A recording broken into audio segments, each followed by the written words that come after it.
Come on, give me my change. I'm trying to get the 5.15. Thanks. Oh, excuse me. Pardon me, lady. Excuse me, that's my...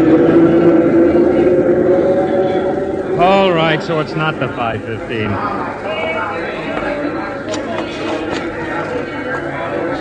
Well, look who wants to read the newspaper. Who's following who, friend, you or me? Come on, loosen up. What are you... Hey, look out! Let go of my...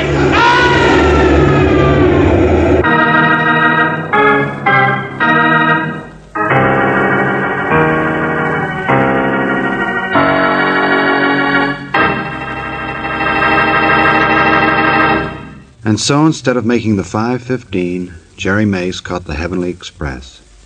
Hope he had the right ticket, because it's a long ride with no return. Speaking of tickets, my friend here always has the right one for you. All aboard, conductor. That was a streamlined spiel if I ever heard one.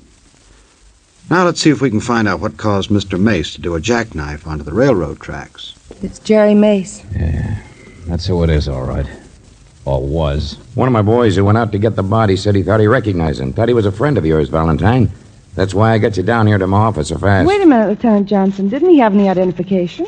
Pockets were practically empty, Miss Brooks. Wallet, stuff in his side pocket gone. So he must have been slugged first, robbed, and then shoved in front of the train, huh, That's George? right, Miss Brooks. Otherwise, it might look like he'd just fallen or maybe even jumped off that station platform to kill himself. Sure, he was a nice guy.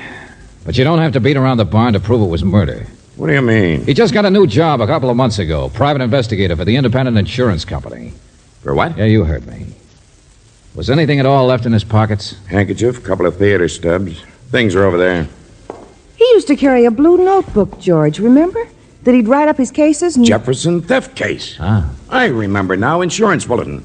Independent Insurance Company. Yeah, that's the insurance company in the case, all right. What are you talking about? Swedish match killing. 50,000 taken, and before that, the Prairie Bank job. All one man. Prairie Dog, the boys call him. Clear it up, Lieutenant. The one man I've wanted to get more than anyone else in the world. 6 unsolved crimes in the past 2 years.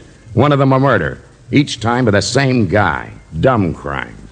Clues all over the place. But we've never been able to catch him. What's that got to do with the Independent... He's sloppy. Leaves cigarettes on the floor when he cracks a safe. Uses a funny black kind of Swedish safety match. Wears a pair of greasy gloves. Oh, we know lots of things, but we can't catch up. Lieutenant, I asked you what His it had last crime was another robbery murder. That insurance company a friend here worked for got hooked. Oh, so that might have been the case Jerry was working on. Prairie Pawn Shop. What, George? Hock your shirt, we'll loan you another. Yeah, it's a pawn ticket. Slipped down through a hole in his pocket, I guess, into the lining of his coat. No date on it. Yeah, well, I'm going to find out for sure what Jerry Mace was working on. From the Independent Insurance Company. It's after 6 o'clock, Lieutenant. I know their office will be closed, but in a little while I ought to be able to find somebody. What's the Prairie? What is it? Didn't you ever hear it called that? Commercial Street, lower end, from front to third. You mean it's a district right here in town? Sure. In the daytime, it's industrial. Night's another matter. Shadows don't even trust the street lamps. Every man for himself, and the devil has to pay admission. Yeah, nice place. That's where this prairie dog killer of yours comes from? Maybe, I don't know. That's why I want to check what Mace was doing. Okay. Come on, Angel, we're leaving too. Where are you going, Valentine? To hock my shirt and see what I get in exchange.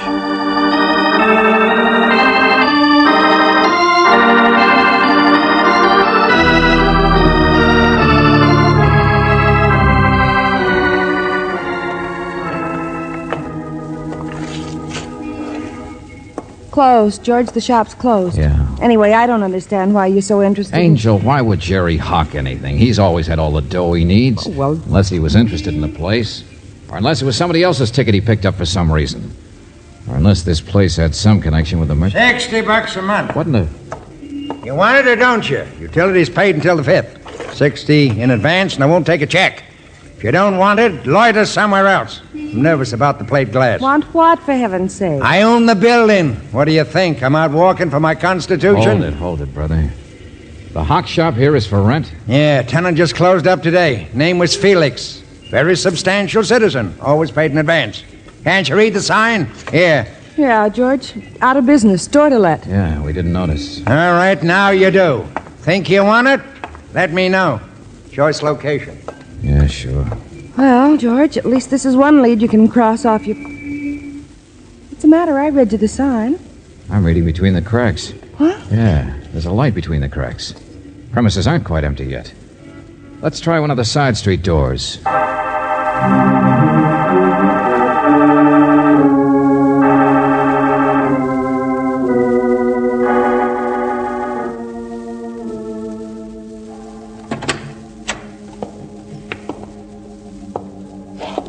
Hello? Anybody here? He said the man's name was Felix, didn't he, George? Hello, is anybody... Now, what are you doing here? Through here, I guess.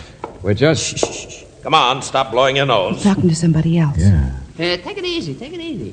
Just wanted to see you, that's all, Felix. Can't you read signs? Now go away, stranger. I'm busy. Try more the next block. I don't want to hawk anything. Oh, here, like a smoke? Smoking's cheaper than eating, you know. Keeps the stomach quiet. Beat it, I said.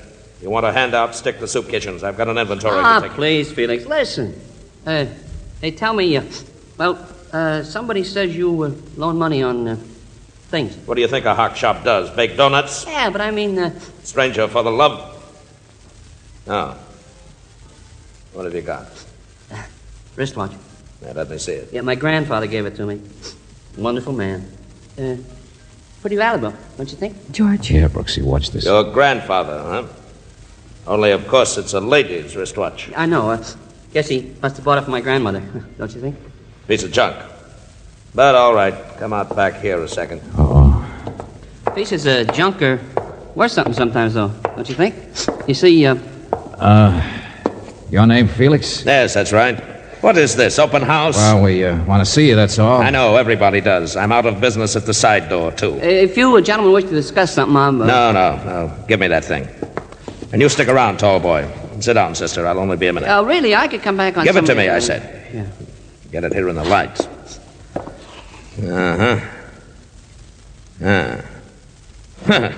Look at that. Rhinestones aren't even real. Your grandfather got taken. Shut up. Hello, Prairie Pawn Shop. Oh, hello, Sergeant. Well, the same to you. But look, Sergeant, I'm locking up my place, and I... Yeah, okay, let me have the description. Brown hair, skinny, short. Look, I've got other things to do than watch for a stolen wristwatch, huh? Wait a minute, you say the guy sniffles? Hey, you! Stop him! Stop him! Stop that guy! Officer, grab him! Let somebody else wear himself down. Well, you were a great help, tall boy. Let him go. All right, so who cares? Great neighborhood, huh? Classy type of people. Sister, what do you think of having a shop where guys like that come in? What's the matter? Want to use this phone, that's all. Well, if it's all the same to you, Just looking, that's all. What's the idea? Well, the phone's dead, isn't it? Kind of a convenient call from his friend the sergeant, wouldn't you say, Brooksy? I wondered why you brought that guy back in here. Look, Where's the boy. button? Oh, yeah, here we are. Sure. Step on the button, it rings. Not bad. Bum walks in, obviously trying to peddle a stolen watch. So you step on the bell and pretend to get a call from a police And then sergeant. the bum runs away, leaving you the watch. Nice clear profit. How to steal from a thief. Great neighborhood. Classy type people. All right. It's no skin off of your neck, is it? No. The prairie. Gotta watch yourself in the clinchers in these parts, tourist. George, what did Lieutenant Johnson mean about Swedish matches? What? Look. And it's black, too. It was a safety match. Let me see that. Yeah. Now sit down, Buster. You and I are going to have a little talk. No, George. It was the other man, the sniffy one who dropped it. It was when he lit his cigarette coming in here. I remember. You sure? I'm positive. Come on.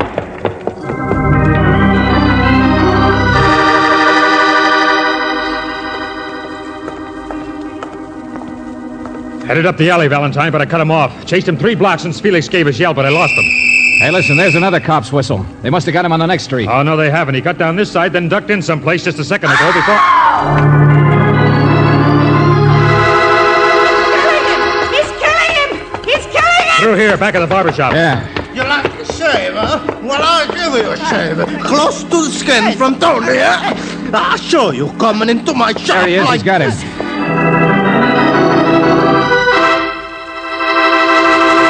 All right, Tony, you can get off his chest now. A lady I have under the machine. He come running into my shop.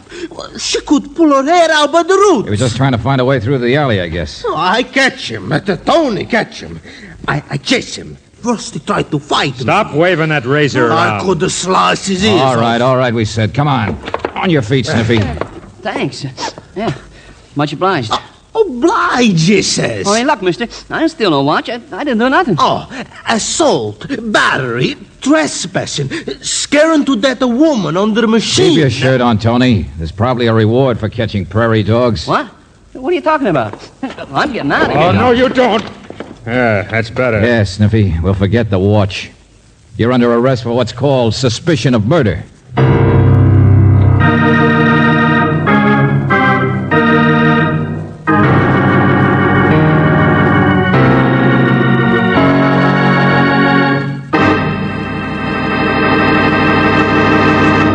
That boy Valentine's just full of good news, ain't he? He can toss more accusations around than a politician at a 4th of July picnic. Now, do you really think little old Drizzlepuss is the nefarious prairie dog? I can't go for it. Get it? Gopher? Prairie dog? Swell. Well, while you kick it around, let's see what old groundhog here can unearth. Dig me, pal?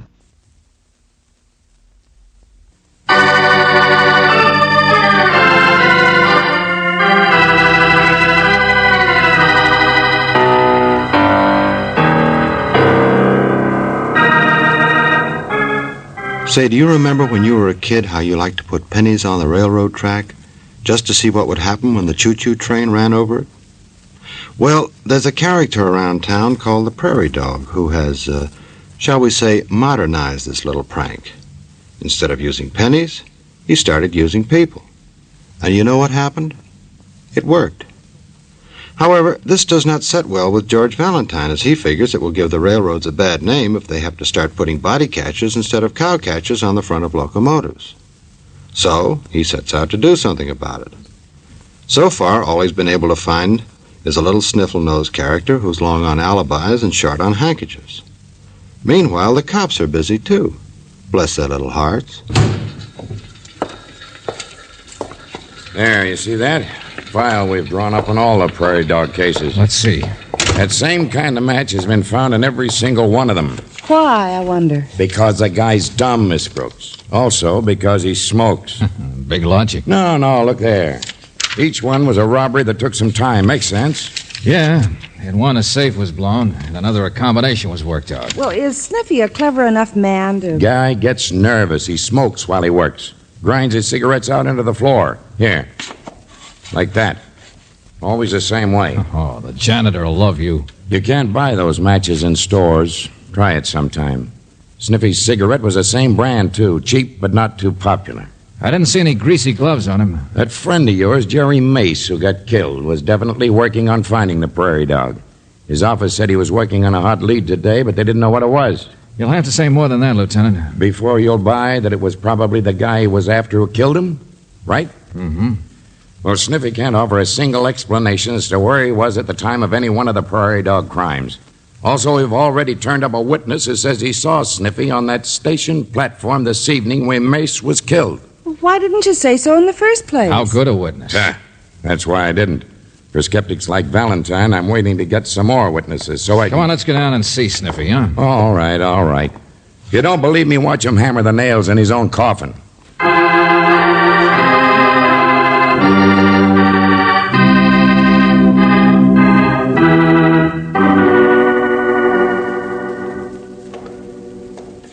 Now, you understand I want to cooperate all I can, gentlemen.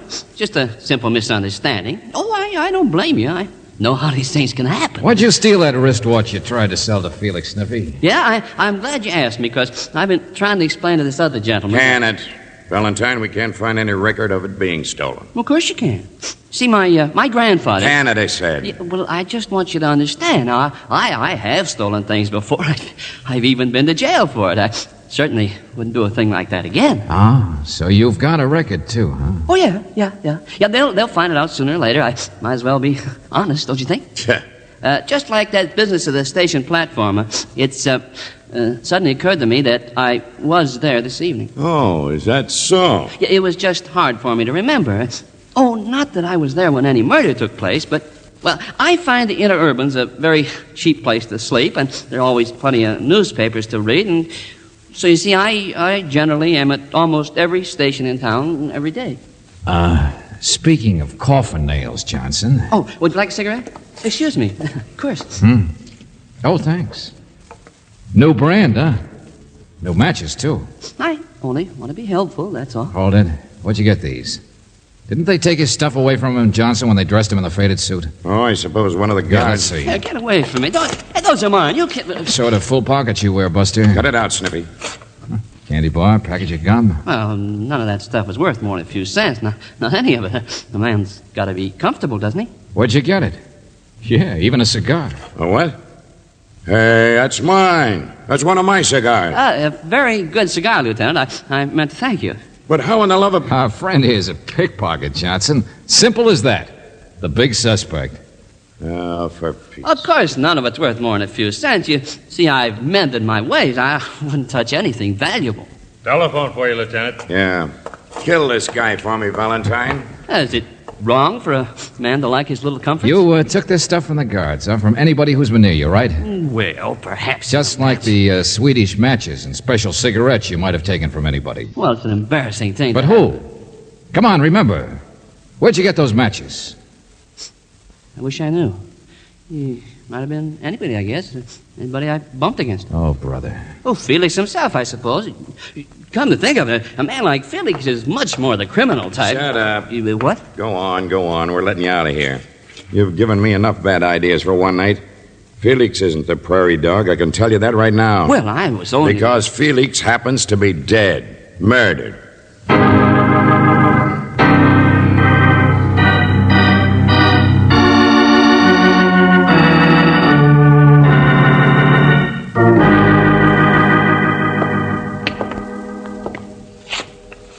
That's Felix, all right. How about it, Sergeant? Another prairie dog, sir. Fits all the patterns. Been hit over the head. Flawed instrument, grease stains on the paperweight there, same as on the briefcases. Motive robbery, huh? Sure. A pirate like this guy Felix must have made a pretty penny in his look time. out. Don't stand there, sir. Huh? A couple of marks on the floor, that's all. Hey, where's this landlord? Did you find him? Yeah. Come in here, will you? Sure. Say, ain't this a tragedy, though? It shows you never can tell. His name's Caligari, George. I've been talking to him in the other room. But I didn't say much. How could I? Left Felix here before you people came. You people saw me. Never mind the alibi, friend. Says he was here helping Felix pack before, George. Pack? Yeah, going to Florida. Fly to Nassau. He made his pile. What do you mean? Gonna retire. That's why he closed out his shop. Cashed in all the stuff he owned. Had a briefcase full of securities and stuff, and a roll of green goods in his suitcase that would have choked a horse. Who knew that Felix would be ripe for robbery right now? Jerry Mace, for one, George. Maybe that's why he was interested in Felix's place today. Yeah, I thought of that, but who else? Well, I guess most everybody in the neighborhood, friend, must have had some idea what was going on. Felix was a pirate. Wouldn't take much to figure he was worth knocking over. But knowing his exact schedule, the fact he'd be late in the shop tonight, be leaving from here and so on, well, maybe not so many. Uh-huh. Bit more than just you, I suppose. Don't think I'd fall into that one, do you? I wasn't born yesterday, tourist. Lieutenant, come here. Take a look. Tennis shoes. Huh? Marks from them, I mean. The killer was wearing them. On the floor, you see? Same as in the last prairie dog case. Same type shoe. What are you trying to do, rub it in? Every time we learn more and more about less and less. Clues. I just thought you'd want to know. The pattern is so... Cigarettes, matches, greasy gloves. But did we get any fingerprints? No. I tell you, this prairie dog is one guy who Take it easy, Lieutenant. Valentine, he could be practically anybody in this entire city. He's killed 2 people today, and we haven't moved 1 inch closer toward catching him. Yeah, I get the general idea. Only then I changed it. Huh? I decided I've heard enough. And if I'm right about what I've heard, then it's all over but the shouting. Now, look, Suppose you and Mastermind. Caligari here just sit tight, and I'll be back later. Come on, Angel. Let's go to work on a prairie dog while he's still out in the open.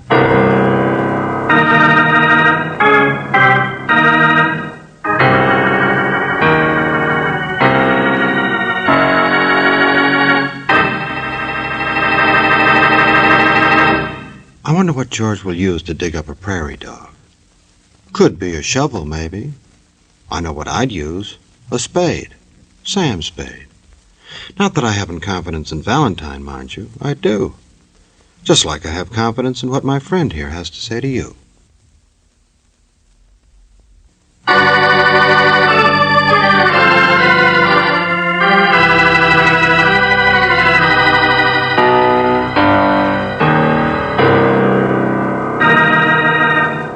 Now let's see what George and Brooksy have dug up on the prairie dog situation. Oh, that's them getting out of that car over there. I don't see him, George. I hope we made it in time.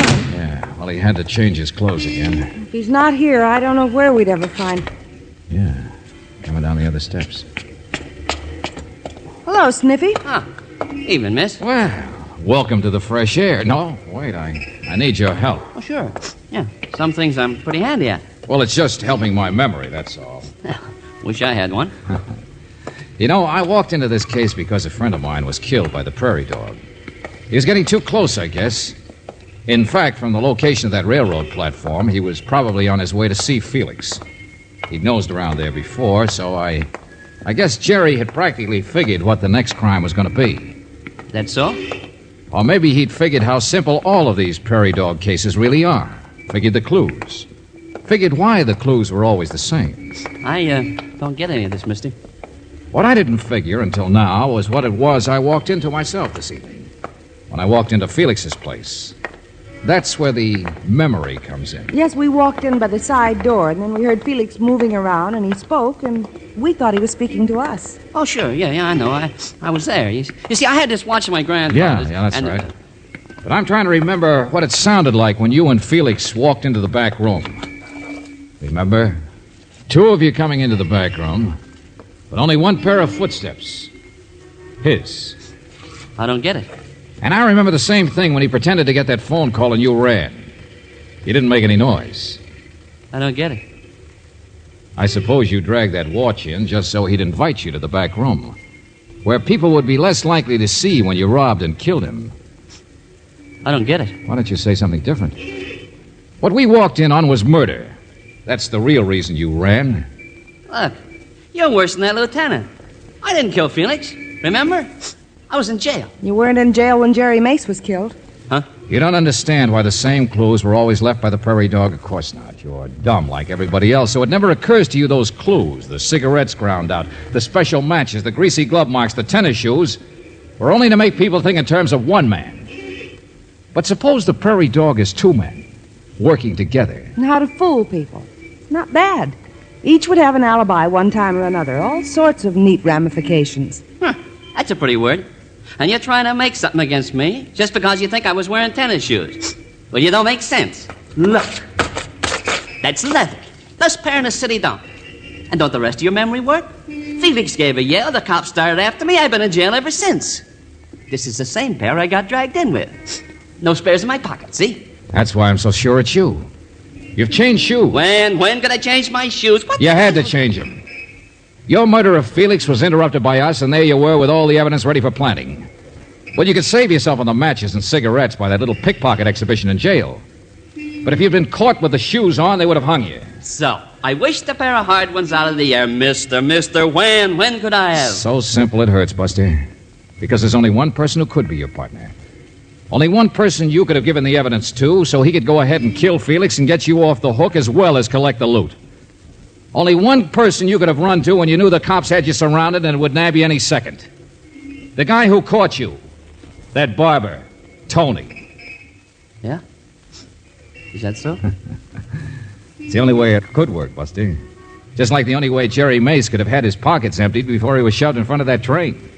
He couldn't have been slugged in public and then rolled and then pushed, could he? George, that's right. Yeah, Angel, we missed that before. His outside pockets were empty. In the crowd, the only way that could have happened was if a pickpocket did it before Jerry even knew he was there. So you hung yourself on that one, Buster, showing off your ability. Now, come on. We're going to go see the barber about a two-headed haircut. Look out, George, he's... Thanks for giving me an excuse, Buster.